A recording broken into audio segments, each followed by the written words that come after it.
방송에서 제공하는 부동산 정보에 대해서는 방송사에서 책임지지 않습니다. 결과에 대한 책임은 투자자 개인에게 있습니다. 전국의 시청자 여러분 안녕하십니까. 오늘도 이춘모의 시간이 되었습니다. 오늘도 재테크 시즌 3 시작합니다. 미세먼지가 참 많아서 요새 좀 밖을 나다니기가 참 힘드실 텐데, 이럴 때일수록 안방 세미나 아닙니까? 창문을 꼭 닫으시고 안방에서 편안히 누워서 보는 재테크 안방 세미나 60회, 총 180회 중에서 이제 한 15번, 16번을 남아서 거의 종반전으로 치닫고 있습니다. 그래서 제가 조금이라도 늦게 시청하신 분, 이런 방송이 또 있었어 하고 늦게 이 방송을 알았던 시청자분들을 위해서 축약을 하고 있습니다. 그 중에서도 며칠 전에는 또 백문백답도 한번 했었고, 그 다음에 또 며칠 전에는 우리가 2019년도에 뜰 수 있는 부동산, 핫 부동산에 대해서도 좀 이야기를 했고, 오늘은 주택 관련 세테크하고 재테크를 집중적으로 연속 방송으로 2회에 걸쳐서 이야기를 하고자 합니다. 세테크든 주테크든 거의 7, 80%가 주택에 관한 재테크고요. 또 주택에 관한 세테크가 궁금합니다. 우리 베이머 부머랄지 은퇴 세대를 보면 7, 80%가 집을 가지고 있거나 집으로 재테크를 하고자 하는 욕망이 있기 때문에, 과연 세금 관련 세테크는 어떻게 이해를 해야 되고, 그 다음에 재테크는 어떻게 해야 되는가.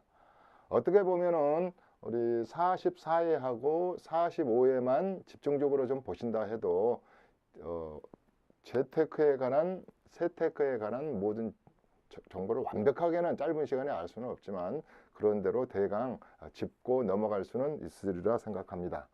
자, 주택이 뭘까요? 주택, 집 하나. 뭐 땅도 많았으면 좋겠습니다만은 주택입니다. 주택.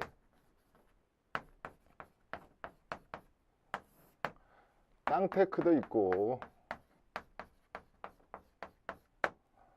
집장사, 집테크도 있는데, 집이 멀기래. 어떤 분들은 이런 얘기를 하시더라고요. 나는 달팽이만 또 못한다. 그건 무슨 말이에요? 그랬더니 세미나장에서, 달팽이는 나보다 더 금수저다. 달팽이는 태어날 때부터 집을 머리에 이고 태어난다. 오직 집에 대해서 고민이 많았으면 그 말씀 하시겠습니까? 또 나는 내 집 마련 꿈을 내 죽을 때까지 완성을 못할 수도 있겠다. 꿈이 빨리 깼으면 되겠는데, 이런 얘기도 합니다. 집이 뭐길래 방빼라는 소리. 좀 나도 여러 가지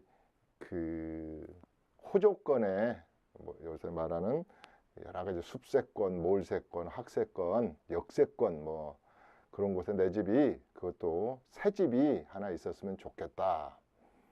서울시의 집이 164만 가구 중에서, 4만 세대 중에서 164만 호 정도 되겠죠. 거기에 4년 이전에 새로 지어진 따끈따끈한 집이 15만 세대밖에 안 된다 하니, 그런 집이 하나 있다면 얼마나 좋을까.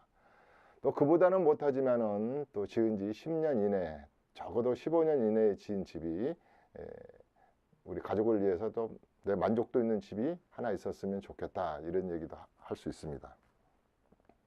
자, 세금 면으로 보면 우리 주테크는 양날의 칼입니다. 어떻게 양날의 칼이냐면,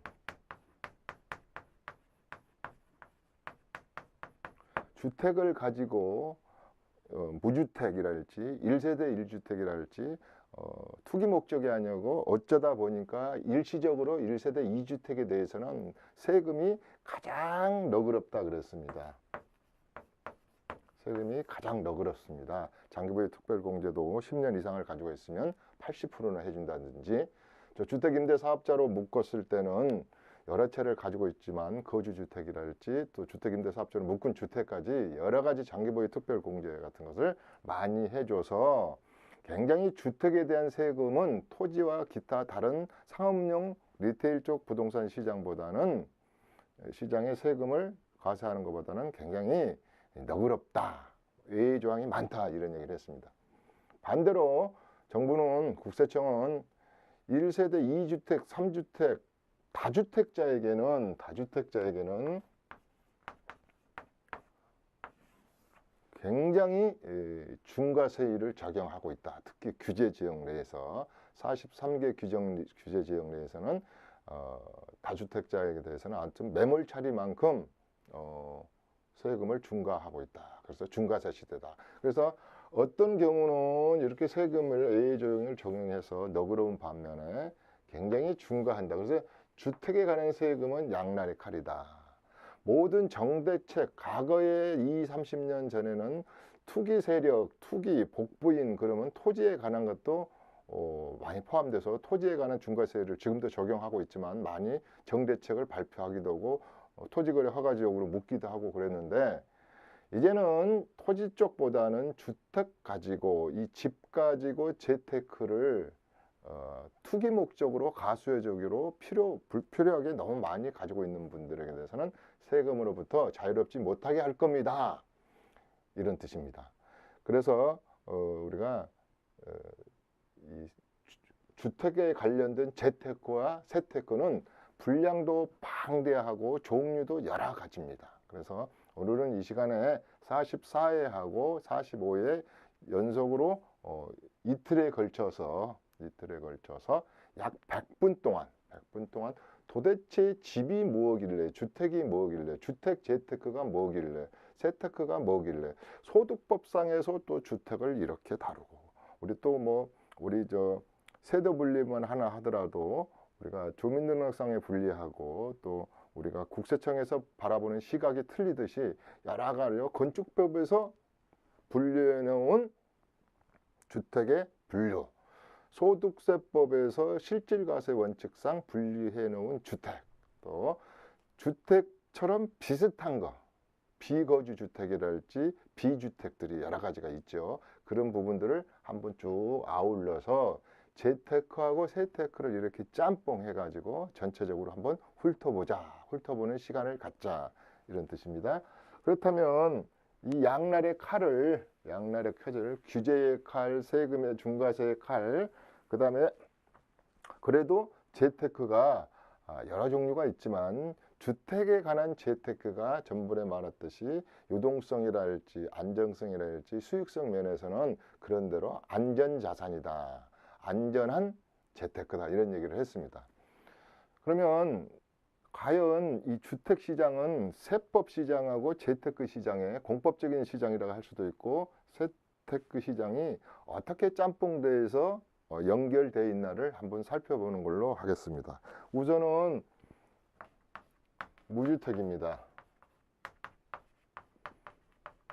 무주택은 다른 말로 우리가 임대를 해서 전세를 사는 전세주택에 살 수도 있죠. 월세 사는 월세주택일 수도 있고, 나무집에 사는 분들이 서울시를 기준으로 50대 50, 전국을 기준으로 60%는 집이 없고 아직도 무주택자가 40%, 서울 정도나 수도권은 약 50대 50, 유주택자와 무주택자가.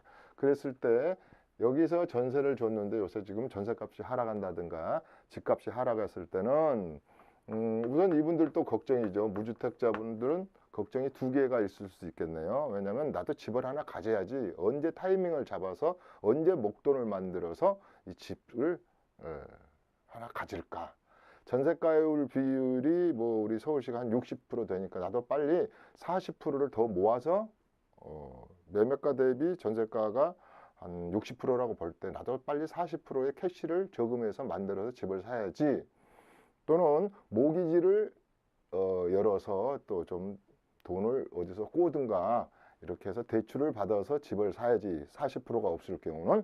그랬을 때는 얼마짜리의 내 인컴 소득에 집을 사야 되냐, 그러면 내 가족이 1년에 벌어들인 생계를 같이 하는 가구가 벌어들인 소득이 1억이다 그러면 우리 서울 기준으로 한 8배 정도 PRI라 그러죠. 그런 수준의 집을 마련하는 것은 괜찮겠다. 뭐 여기에서부터 어떻게 됐든 간에 무주택자분은 고민이 어떻게 집을 어떻게 사야 되는 것하고 또 내 전세 자금을 새 아파트를 롯데 아파트를 분양받았는데 이사를 이제 거기로 가야 되는데 전세가 안 빠진단 말이에요. 그래서 허그에서 전세 자금을 이제 보증해 주는 제도를 갖다가 7억 이하짜리를 했지. 지방은 5억 이하죠. 이런 것도 하나 드러나야 되고 2년짜리. 요새는 이제 집주인의 허락이 없이 사인이 없이도 이런 안전장치를 하는 거에서부터 꼭 저는 이런 전세자금 보증에 대한 이 보증 보험은 좀 하나 들어놓은 것도 좋겠다.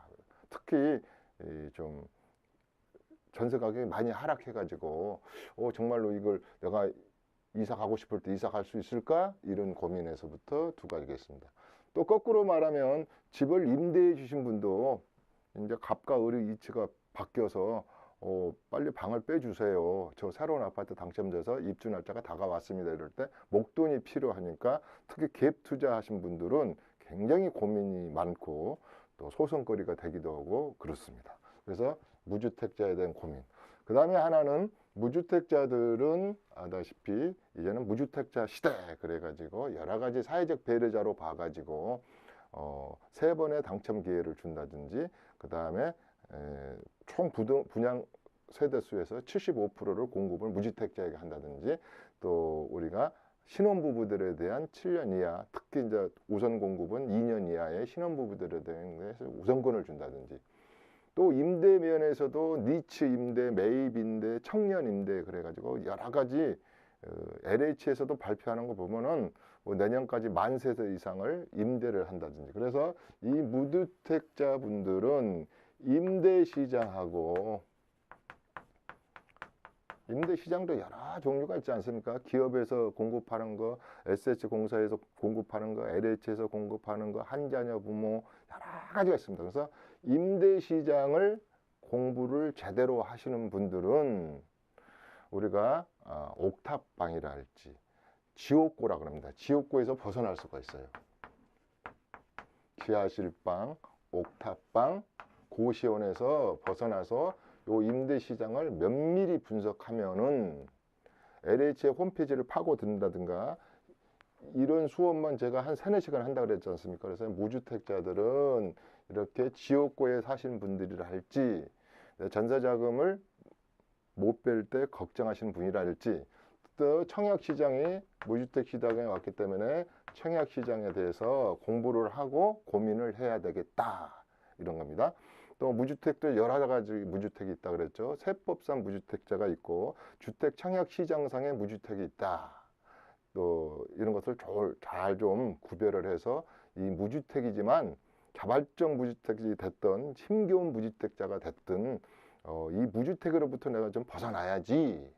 이제는 내 집 마련 꿈을 좀 깨서 내 집을 한번 가져봐야지. 나도 자산세 한번 내봐야지. 나도 종부세 한번 내봐야지. 이런 분들은 무주택 상태에서 이 좋은 컨디션을 이용해서 고민을 해야 된다.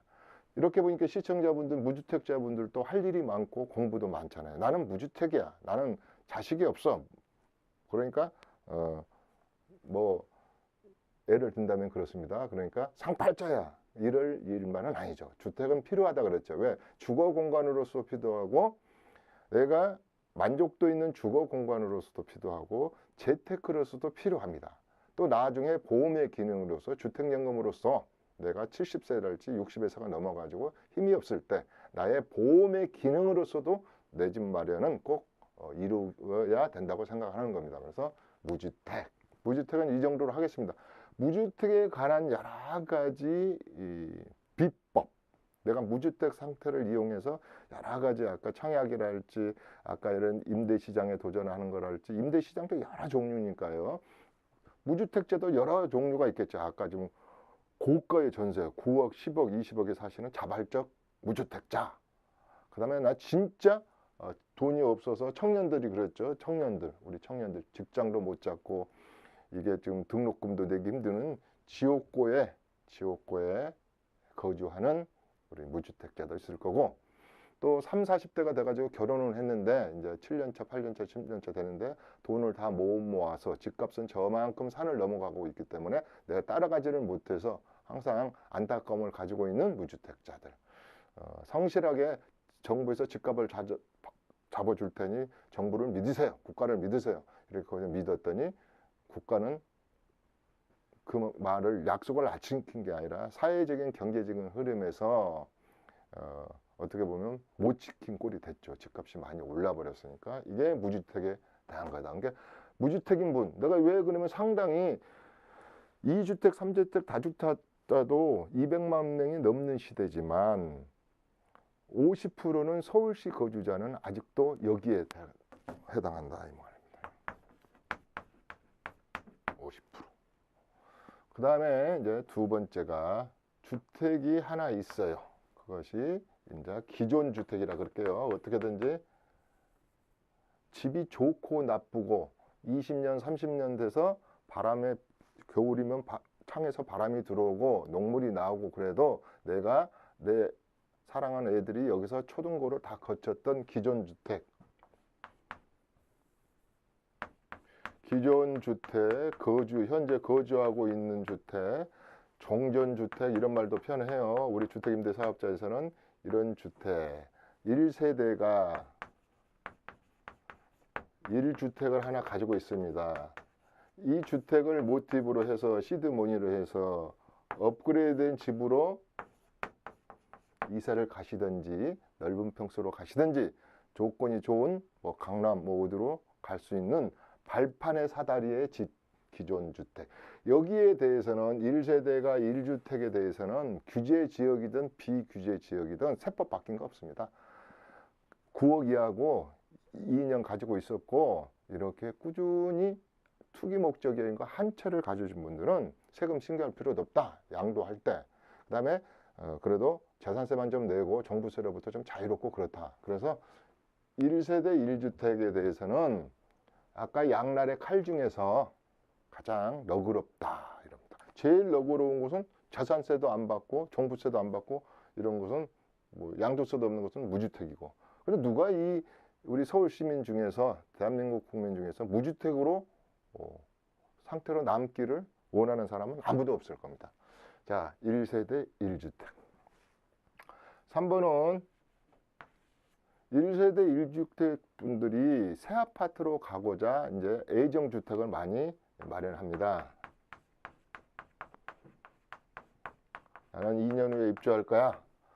나 엊그저께 작년에 당첨됐는데 이제 2년 8개월 후면 나 새 집으로 이사가 이렇게 자랑도 하고 그러시잖아요. 이제 애정된 주택 그랬습니다. 이게 프로그램화되어 있는 주택 하우징 그랬습니다.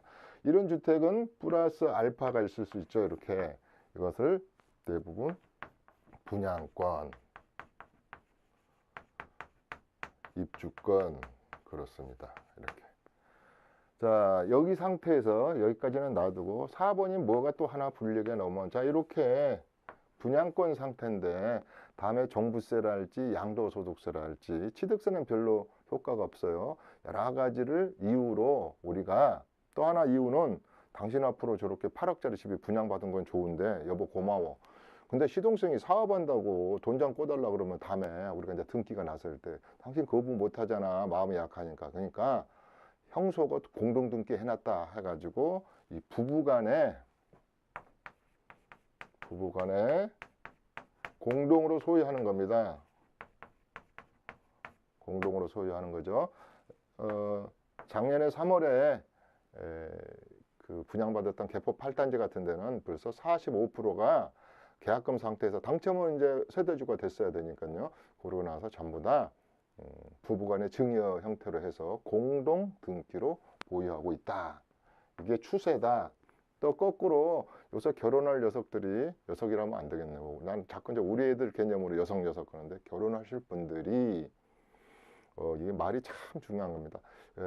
처음부터 둘이 돈을 모았으니까 공동 등기를 하죠. 그냥 이건 이제 분양권이 아니고 먼저 분양권이고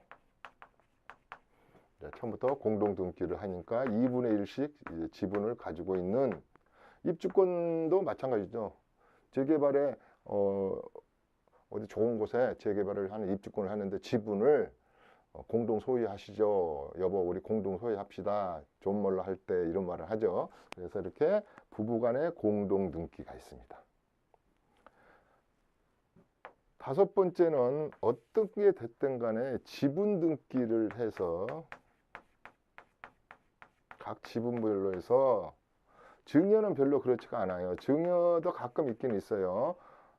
내 사랑하는 아들, 딸을 우리 집을 갖다가 반반씩 증여해 주는 경우도 있지만 대부분 이제 상속하고 상속할 때 가족 간에 이제 피상속인이 돌아가시는 망자께서 여러 채를 가지고 있다가 여러 채를 물려주는 경우도 있고, 그 다음에 한 채만 물려주는 경우도 있고, 집은커녕 빚만 물려주는 경우도 있고, 동일 세대원 상태에서 상속 주택을 물려주는 경우도 있고, 그게 이제 특례 과세인데요. 뭐 다른 세대원으로 구성되어 있을 때 내 상속 주택을 물려받을 수도 있고, 또 여러 가지 효도 합과 여러 가지가 있습니다. 이제 이건 제가 이제 상속주택 비과세의 특례에 대해서는 한번 상속세 증여세 할 때 자세히 하고자 합니다. 아무튼 상속이든 증여든 지분으로 이렇게 해서 가지고 있을 때 내 기존 주택하고, 여기서 중요한 것은 나 상속주택이 하나 있는데 형하고 뭐하고 누나하고 이렇게 33평인데 10평 지분을 하나 가지고 있다. 엄마 아파트를. 근데 내가 기존 주택이 있어요. 그러면 이게 1세대 2주택 걸리는 것이 아니냐, 이런 거에서부터 그 따질 때 여러 가지를 따진다 그랬지 않습니까? 가장 오래 소유하고 있는 거에서부터 연장 나이도 따져주고, 그래서 소수 지분과 대지분을 해서 따져준다, 이런 얘기를 했습니다. 그랬을 때 전체적으로 소수 지분을 가지고 있는 분들은 1세대 2주택이 아닙니다. 여기까지만 이해를 하시자고요. 그러니까 이렇게 해서 지분 등기를, 땅도 지분으로 많이 가지고 있다 그랬잖아요. 특히 우리 기획부동산에서는 구별 등기입니다, 구분 등기입니다, 지분 등기입니다. 이걸 막 혼동시켜 가지고 한다 그랬지 않습니까? 구별된 등기를 가져야지 구분된 등기나 지분 등기를 가져서는 안 된다, 제가 그랬어요. 왜? 이것은 다음에 또 본등기를 나 앞으로 형한테 다 넘겨주든 나한테 다 넘기는 간에 싸움이 시작될 수밖에 없다. 그래서 구별 등기나 지분 등기는 처음부터 안 하는 게 좋다. 무조건 구별, 유니트별로 103호, 딱 이렇게 102호 이렇게 해서 정리정돈을 하는 게 좋다, 이랬습니다. 그 다음에가 여섯 번째가 이것하고 비슷하지만 완전히 무늬가 틀리는 게 있습니다. 무늬는 비슷한데 속 내용은 제3자하고 가진 분들이 있어요. 제3자와 가지고 있는 거. 공동 지분 등기죠. 요게 이걸 두 글자로 들으면 공동 투자해서, 지금 공동 투자해서 가지고 있는 게 땅이 참 많이 그래요. 공동 투자해 가지고 땅이 2,000평인데 300평씩 공동 투자해가지고 지분을 가지고 있죠. 제3자와, 여기는 해밀리, 자기 존비속 간에 상속 증여가 발생한다든가 존비속 간에 대한 지분 등기고, 제3자로서 주택을 가지고 이렇게 해놓은 것은, 이것은 0.5평만 가지고 있더라도, 요만큼만 가지고 있더라도 등기에 거기에 딱 등기가 되는 순간 이건 1세대 1주택으로 본다, 뭐 이런 말을 했죠. 그래서 요것이 무섭다. 제3자하고는 특히 주택만큼은 1세대 1주택을 가지고 있는데 공동 등기하면 안 된다. 굉장히 중요하다. 이런 얘기를 했습니다. 지금 고양 등기. 그 다음에 7번이 뭐냐면, 7번이 우연한 주택이에요. 우연히 만난 사람이 정이 들었네. 그런데 이게 꼭 내가 어떤 주택을 투기 목적으로 집을 더 안 살려고 그래도 우연히 아까 갑작스럽게 이렇게 집이 생기는 경우가 있죠. 아까 그런 것이 상속, 아버님이 또 어머님이 바로 돌아가셨다든가, 이렇게 또 증여받은 주택이랄지 우연히 주택이 이제 생길 수도 있잖아요. 이건데 뭐 내가 필연을 떠나서 우연히 집이 하나 생겼다, 그런 것은 이제 여러 가지 종류가 있어요. 이제 이것을 외조항으로 여러 가지가 묶어놨는데, 예를 든다면 뭐 시골에 있는 주택이 됐잖아요. 시골에 있는 주택, 기농을 하기 위해서 하나 사놓은 주택, 기농, 멀티해비테이션을 나는 공기 좋은 데 살 거야, 그래서 농어촌 주택, 기여주택, 기산주택, 이런 것이 제2의 주택, 제3의 주택, 멀티비션도 그렇고 기농, 기촌, 고양주택 이런 것들이 하나 또 사놨는데 안 팔린 거 이런 것들이 그냥 제가 우연이란 말을 쓴 이유는 왜 이걸 우연이라고 썼냐면 저는 재테크 목적도 아니고 투기 목적도 아닙니다. 근데 국세청장님 왜 저는 이걸 주택 수혜에서 좀 빼주세요. 그 다음에 IMF 때나 2008년도 글로벌 금융위기 때 미분양 주택이 많이 되니 지갑을 열어서 집을 하나 사달라면서요. 그래서 60제곱미터 이하랄지 33억 이하짜리 주택은 주택수에 포함 안 시켰을 테니까 많이 부자들이 지갑을 열어서 사주세요. 지갑 여세요 하는 주택이란 말이에요. 그래서 조세특례제한법상, 조특법상 다른 말로 우연이라는 말을 다른 말로 바꾸겠습니다. 소득세법이니 세테크 쪽으로 바꾸면 조세특례제한법상 이 조항을 규정해서 주택수에 포함되지 않는 주택 이걸로 하겠습니다. 주택은 주택인데 주택수에는 포함되지 않아요. 미포함.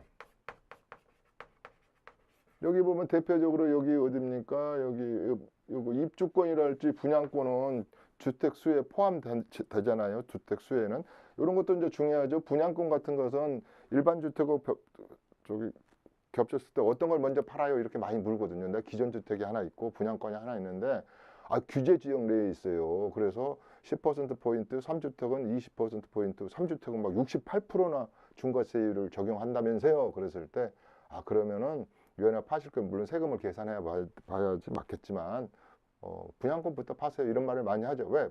분양권은 예정주택이라 주택수혜에는 포함이 되지만 입주권은 주택수혜에는 포함이 되지만 중과세율에는 포함이 안 된다 이 말이에요. 우리 다른 주택은 중과세율이 적용되지만 뭐 이럴 때 세택스를 하는 거죠. 그래서 이 주택은 주택수에 포함되지 않는 주택수에 포함되지 않는 주택수 미포함 주택. 100채를 가지고 있어도 주택수에 미포함이다. 또 이런 말도 하고 우리가 내년부터 임대소득을 낼 때 간주임대료 계산할 때 3주택 이상짜리는 간주임대를 계산합니다. 뭐 할 때 간주임대료에 포함되지 않는 주택 뭐 여러 개도 말하기도 하고 그러죠. 그래서 이런 거 7번에 주택수에 포함되지 않은 거 이럽니다. 8번으로 갈까요? 제가 지금 바로 또 TV를 크신 분들은 제가 지금 무슨 얘기를 하고 있냐면 44, 60회까지 얼마 이제 한 15회, 16회가 남았기 때문에 총체적으로 암축해서 세테크, 재테크를 진행하는 과정에서 오늘 어떻게 보면 첫 시간으로서 주택 관련 세테크와 재테크를 2시간 동안 연속 방송으로 한번 디테일하게 분석해보자. 그랬을 때 지금 1번에서부터 7번, 8번 앞으로 그래서 주택에 관련된 종류 또 소득법상에 어떻게 나눠 놓느냐 조세특례법상 어떻게 또 구별하고 있느냐 또 건축법상으로 우리가 따져본다면은 예컨대 다중주택, 다세대주택, 도시형 생활주택, 뭐 준주택, 고시원, 노인복지주택, 오피스텔 이런 거 전부 다 주택이다 말이에요. 그러나 우리가 실질과세 원칙에서 소득법상의 주택은 공부상의 주택하고 의미가 없어요. 실질적으로 상가를 개조해가지고 전 가족이 주민등록을 옮겨놓고 거기서 살면 그건 상가가 아니고 주택으로 보겠습니다. 이거는 우리가 또 겸용주택 같은 거 그러니까 요거 8번은 이렇게 한번 해볼까요? 8번은 공부상 주택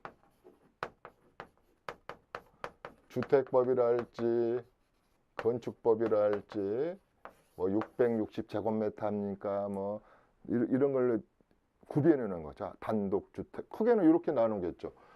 단독주택과 공동주택으로 나누는데요. 공동주택 속에는 여러 가지 아파트, 연립, 다세대 중에서 도시형 생활주택, 다중주택 이런 쪽으로 구별을 할 수가 있단 말이에요. 그래서 공법상으로 나누는 주택. 그 다음에 9번이 소득법상으로, 소득세법으로, 조특법상으로, 조세특례제한법상으로 나눠놨다 이 말이에요. 실질과세 주택 그럴까요?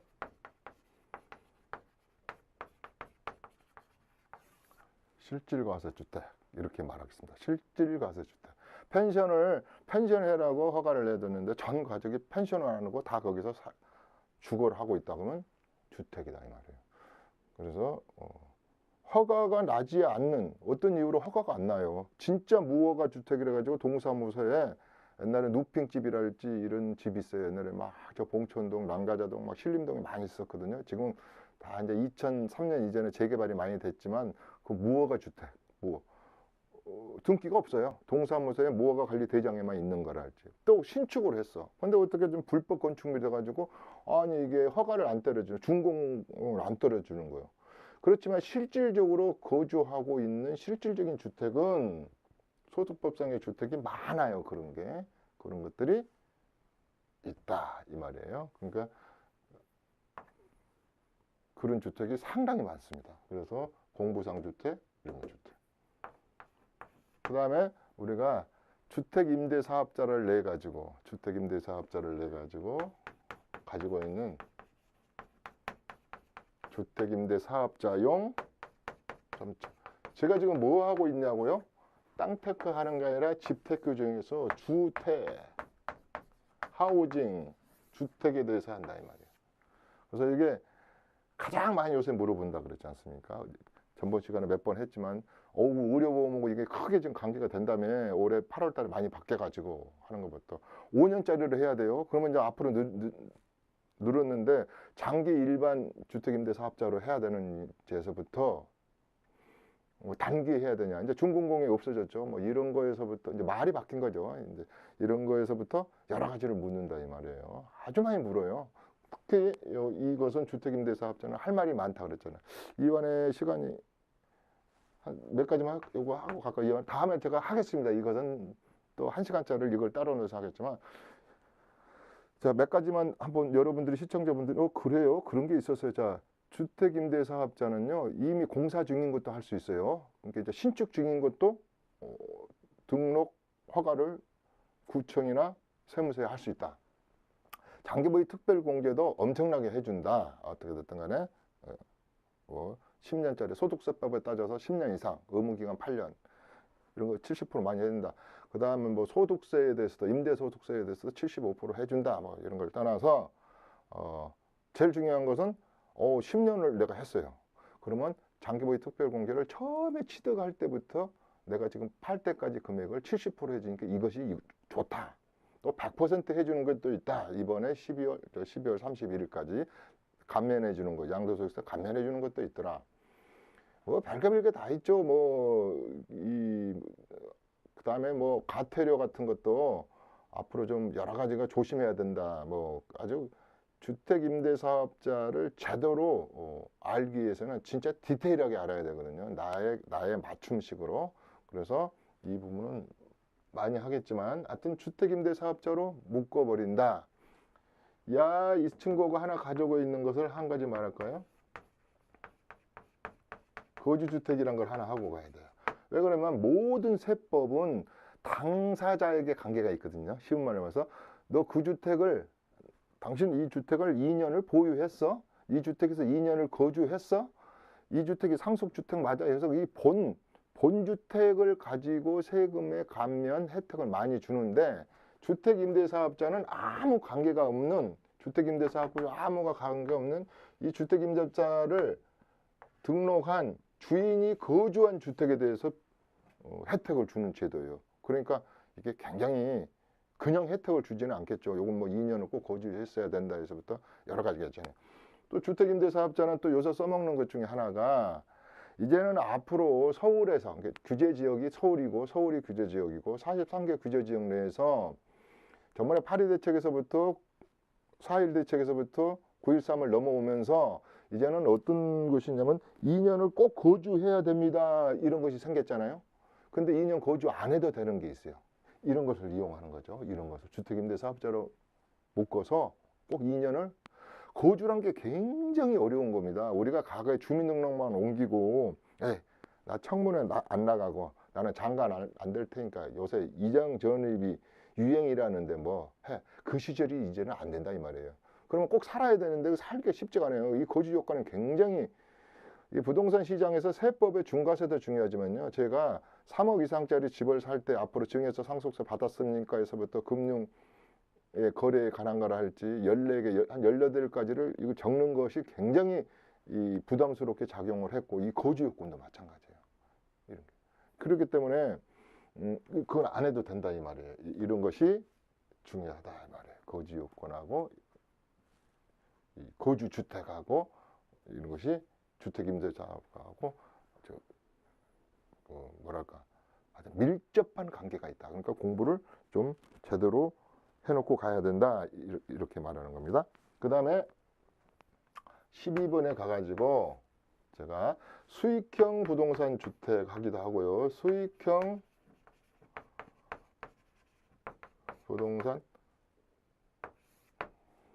부동산 다음에 이걸 안 지웠으면 되겠네. 다음 시간에도 이걸 그대로 할 거거든요. 수익형 부동산에 대한 걸 비주택 이렇게 한번 해보죠. 자, 주택은 주택 같은데 이걸 내가 거주하지 않고 수익형으로 사용한단 말이에요. 사용 목적이, 수익 목적이. 그것이 대표적으로 우리가 준주거에서 오피스텔, 고시텔, 준주택이 그렇잖아요. 이거 대표적인 게 이제 여기에 준주택, 노인복지주택, 그 다음에 고시텔도 들어갑니다. 준주택에. 주거용이니까. 그 다음에 아파텔, 오피스텔, 그 밑에가 원룸 이렇게 있어요. 이렇게 보이실라나? 이거 한번 해볼까요? 자, 540만 1인 가구요. 이제 앞으로 28%가 넘어서 이제 30%가 될 겁니다. 1인 가구들이 자기 소득의 30%를, 가처분 소득의 30%를 내고, 무주택자죠. 자기 것도 물론 자기 것도 있어요. 한 뭐 28%는 조그만, 나는 원룸에서 사가지고 이걸로 만족해 하시는 분도 있는데, 대다수가 자기 인컴 소득에서 한 30%를 월세를 주고 사는 것 중에 하나가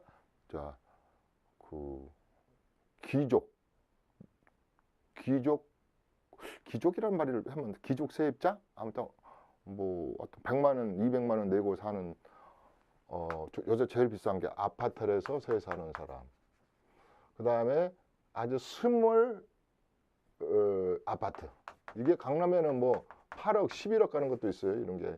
여기에 월세 사시는 분을 따져보자고요. 그 다음에가 요새 제일 많은 게 이제 원룸. 이게 이제 도생 그렇잖아요. 도시형 생활주택에 사시는 분들이 있잖아요. 그 다음에 이제 이렇게 해서 나와가지고, 고시텔. 이 고시원에도 사는 분들 많아요. 근데 그 위에 이제 요보다 놓고 고시텔. 이 고시원하고 고시텔은 좀 틀려요.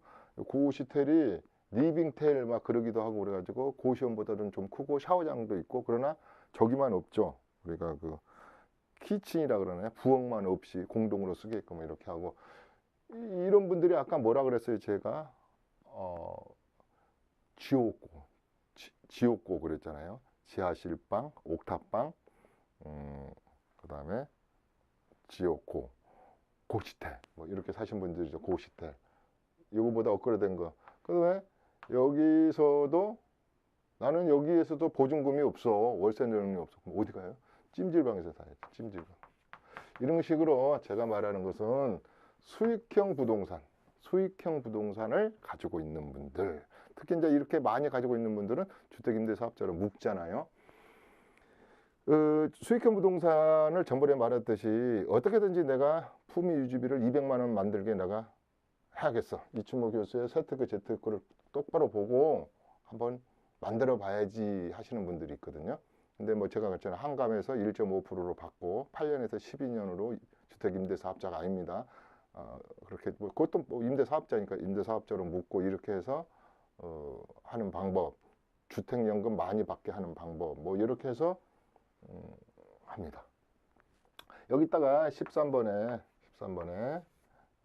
제가 뭘 하나 넣으면 주택연금용 주택 이렇게 할게요. 주택연금용 주택. 이렇게 지금 쭉 쓰다 보니까 지금 제가 지금 40, 50분을 이야기하고 있는데 어머 전부 다 이상하게 재테크하고도 관계가 있네. 또 이렇게 보니까 세테크하고도 관계가 있네. 이런 뜻으로 제가 지금 적는 겁니다.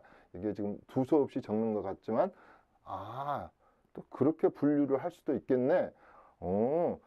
집에 대한 세테크는 또 저렇게 소득세법으로 분류하고만, 실질과세적으로 분류하고만, 외의조항으로 분류하고만, 조세특례제한법상으로 분류를 하고만, 그 다음에 큰 줄기는 모양새랄지 면적이랄지 이런 것은 공법적으로, 주택법적으로, 건축법적으로 분리를 해가지고 여러 종류로 나누는구만. 그 다음에 수익형 부동산도 이렇게 아파트, 도시형생활주택, 고시텔도 두 종류, 찜질방에서부터 요새 또 앞으로 유행할 공유형 주택 그래가지고 도시 민박업에서부터 농어촌 숙박업, 도시의 도시 민박업, 애국이를 위한 민박업 이런 것들이 여러분들에게 패시브 인컴, 액티브 인컴, 액티브 자산, 액티브 에셋 이런 말 하는데 현역 시절에 월급 따복따복 받는 액티브 인컴보다는 이 패시브적인 인컴, 네? 여러분들이 재테크에 도전하고 있고, 오직하면 초등학생 애들이 나는 진짜 조물주보다는 건물주가 아닙니까? 건물을 가진, 주택을 가진 사람이 되고 싶다 그래요. 그 뭐 조크겠습니다만은 아무튼 그렇다, 이런 것이 있다. 그 다음에 13번에 가가지고 14번에 가가지고 15번에 가가지고 16번에 가가지고 17번에 가가지고 18번에 가가지고 19번에 가가지고 20번. 이건 우리 피디님은 이걸 지우지 마십시오. 이거는 이제 또 다음 시기에 연결을 해줄 텐데, 제가 지금 뭘 한번 쭉 나눠보고 있냐면, 제가 뭐라 그랬냐면, 조크할 때 술주자 술 좋아하지 마십시오. 성우 주자 10회운에 보면 치중망우는 성우해라. 저도 술을 좋아해서 많이 실수를 해요. 그래서 술. 또 하나님 주 있지만 이 주테크에 대한 세금과 그 다음에 재테크에 대해서 쭉 이야기해보고 있거든요. 한반도의 조그마한 나라 대한민국에서 집이 뭐길래 집 가지고, 전라도 말로 한번 해볼까요? 우리 어머니 버전으로 말하면 집 가지고 떼작거린 사람은 야 돈을 많이 버졌다더라. 너희 아버님이 서울에 온 지 40년 50년 됐는데 우리는 이제 집 방 2개짜리로 뭐 옮겨갔다, 이런 거에서부터 여러 가지 하는 게 집테크. 집을 가지고 꼭 어떤 투기 목적이 아니라 나는 넓혀갈 거야, 이것도 재테크 아닙니까? 그것도 기술 아니겠습니까? 그 다음에 세금을 안 내도 되는 것을 여러 가지로 아까 양날의 칼이라고 말했는데, 아니 집에 관해서는 너그러워요. 그러니까 어떤 조건을 지켜주시라고요. 요 컨디션을 지켜주시고, 요 기간을 지켜주시고, 요 면적을 지켜주시고, 요 가액을 지켜주시면, 일시적 2주택의 개념을 소명하시면 세금 안 받을게요. 그렇지만 2주택, 3주택은 이건 제가 우리 정책상 이거 우리 정권을 걸고라도 그러잖아요. 정책을 걸고라도 저는 못 봐줍니다. 중과하겠습니다. 종부세 중과하겠습니다. 자산세 더블로 올리겠습니다. 양도소득세 남보다 3배 이상 내십시오. 또 부정으로 이런 분양권을 당첨된 사람은, 악의적으로 당첨된 사람들은 그 수익금이 3배를 물리겠습니다. 벌금을 3천만 원을 물리겠습니다. 이렇게 바뀌는 거 아니겠어요? 이제 앞으로 3배입니다. 그 다음에 제가 전번 시간에 말했듯이 이런 임대주택에 관한 것도 하도 100가구 중에 10가구가 부적격으로 에러가 나는 거예요. 본의 아니게 점수 계산을 잘못하고, 이렇게 복잡하니까 이게 무주택이 뭔지, 가족 수는 어떤지, 특히 어디서 많이 에러가 납니까? 무주택 기간 산정이랄지, 그 다음에 1인당 5점씩 되는 그런 그 부양가족 수를 계산을 잘못하는 거예요. 그래서 또 이런 것을 잘 공부를 하면, 오늘의 강의 목적은요, 제가 투기하자는 게 아닙니다. 좀 더 좋은 환경으로, 좀 더 넓은 평수로 방 빼세요, 이 소리 안 듣게끔 내 가족이 내 신혼부부 이 단꿈 생활이 맨날 어디 여행 한번 못 가잖아요. 집 하다가 맨날 스트레스 받고. 그래서 이것을 제대로 좀 안다면 아무래도 그런 고통으로부터 좀 벗어나기도 하고, 또 두 번째는 많이 가지고 있어요. 할 수 없어. 이제 많이 가지고 있고 많이 버렸네요. 그러면 너무 중과세율과 보이스 개념이 무거우니 무거운 짐이다 이 말이에요. 무거우니 이걸 좀 가볍게 하는 방법은 뭘까? 이런 것을, 이것도 양날의 칼이네요. 어떻게 보면 두 부류의 어떤 길을 갈 때, 짐이 다 두 부분 다 가벼워야 되지 않겠어요?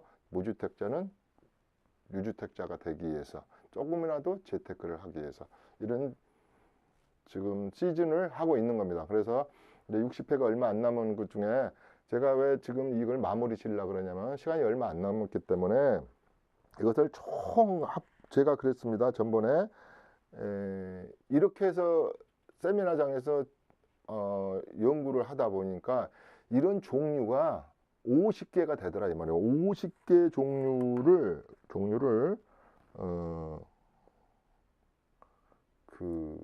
이야기하다 보면 100명이든 1000명이든 대한민국 국민은 다 해당이 돼요. 봉양하기 위해서 의회 비석을 하기 위해서 우리 합가하는 경우, 뭐 아직 지금 다 안 했죠. 이따 시간에 하려고. 뭐 결혼으로서 신랑 각시가, 신랑 신부가 이렇게 합가해가지고 집이 2개 될 때, 아니면 집이 하나 됐을 때, 그 다음에 이혼을 해가지고 집이 이혼으로 인해서 받은 주택, 그런 것도 두 종류라고 그랬죠. 하나는 대물 변제로 보는 주택하고, 정말로 양도소득세를 감면해주고 이혼 재산권 분할로 봐주는 주택, 이것도 두 종류라고 그랬잖아요. 자, 이제 한 5분 남았다고 우리 PD님이 사인이 와서 여러 가지가 있습니다. 뭐 아까 우리 고양주택만 얘기하더라도 26개 시도군에서 10년 이상 소명하신 것, 가족관계 등명서에 등재되어 있는 분들은 뭐 주택수로 안 본다든지 특례를 준다든지 이런 것에서부터 많은 부분이 있습니다. 그래서 제가 이제 다음 시간에는 이걸 지우지 않고, 그러면 또 새로 이 방송을 못 보시는 시청자분들은 뭐 이렇게 하여튼 지우지 않겠습니다. 이렇게 해서 또 이 시간에 못한 것은 이제 더 살을 좀 더 붙여서 얘기를 하고자 합니다. 여기 보면 뭐 이 안에 여기 좀 이게 칠판이 적어서 이따가 지우고 몇 가지를 적어 놓겠습니다. 그래서 이제 여기 아직 해외주택도 안 했는데 마지막에 가서 해외주택까지 이따가 13, 14부터 이렇게 더해서 얼추 50까지라고 그랬잖아요. 그래서 오늘 다음 시간까지 하는 데까지는 한 30까지를 해서 이야기를 하겠습니다. 자, 축약 들어가겠습니다. 축약. 자, 주택이 이렇게 많습니다. 없는 주택을 만드는 방법도 있습니다. 분양권, 입증권 제도도 있고, 또 좀 더 임대주택인데 좀 더 싸고 주거 환경이 좋고, 보통 30년짜리 임대주택도 있고, 이번에 나온 3가지 임대주택 종류 중에서도 30년짜리도 있고 10년짜리도 있고 8년짜리도 있어요. 그런 건 뭘까? 청년주택 임대는 뭐고, 신혼부부용은 또 매입형 신혼부부들에게 주는 것은 뭐고, 또 니치형은 또 뭐고, 그 다음에 대학생이랄지 취업준비생이랄지 그런 주택. 우리 집에 백수가 2마리인데 너 이런 공부할 때 아버지한테 와가지고 이런 거 좀 임대 아파트라 너 밖으로 좀 나가라. 캥거루 조금만 되지 말고 밖으로 좀 나가라. 이게 30살이 됐으니까 제발 좀 세대 분리해서 나가다오. 취직 안 해도 좋아. 이런 얘기를 해요. 그런데 뭐 아버지 저는 아버지가 사준 집이 하나 있잖아요. 뭐 이런 얘기를 한다. 너는 금수저다. 그러니까 그래요. 그래서 이런 주택을 특히 제가 오늘 하고자 하는 분들은 여기입니다. 요 무주택. 그 다음에 1세대 1주택인데 집을 키워가거나 좋아하시는 분들 더 얘기를 좀 할 거고, 그 다음에 이완의 애정주택, 내가 재테크로 사놓으신 분들이죠. 이 분들에게, 청년들에게, 배모 부모에게 강조하고자 하는 주테크, 세테크입니다. 자, 시간이 다 됐습니다. 그렇다면은 이제 다음 시간에는 45회는 이것을 좀 포동포동하게 살을 더 찧어보자 이 말이에요. 더 찧어서